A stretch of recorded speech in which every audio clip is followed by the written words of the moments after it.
Most of the time when you're listening to audio stories, it's going to be either in your earbuds or in the car. That's a very close, intimate space. To live in someone's experience, to think how they would think, reevaluate something that you've held for so long. That intimacy allows for a greater empathy. And empathy is really what can make a difference. My name is Meghana Kakubal, and I'm an audio storyteller.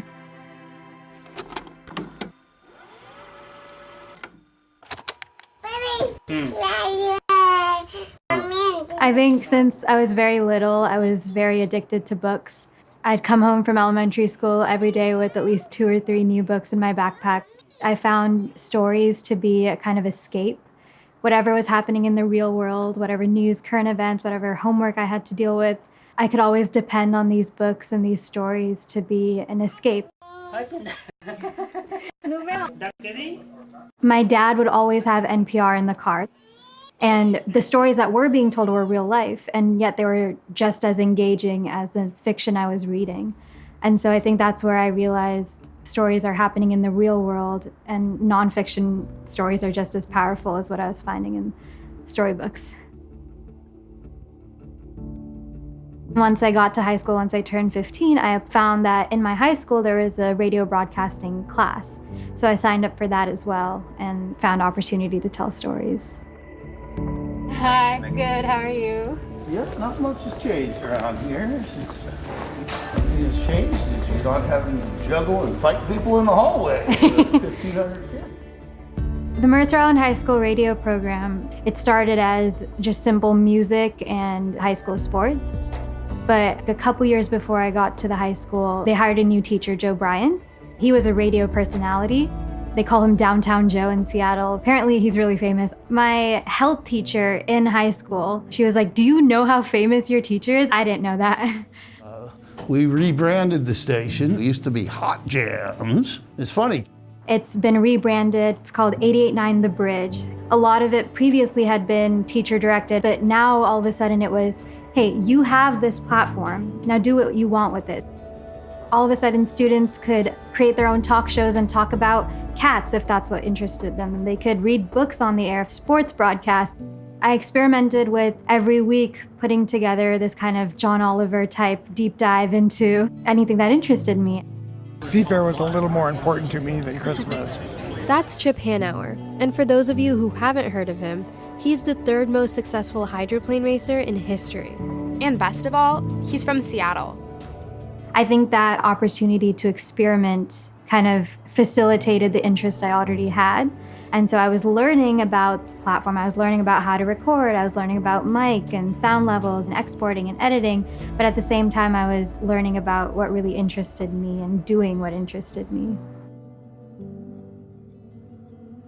One of my first stories was actually about a student who had come newly to our high school, and he was a refugee from Myanmar. We're sitting in class, and I've assigned everybody to do an interview. Everybody sitting in this room has a great story to tell. I pointed to a student, Mohammed. He came here under really tough circumstances, and I said, anybody wants to interview Mohammed? And then lo and behold, Meghana does this just wonderful podcast. Not only does it win a state radio award, but it's played nationally on NPR.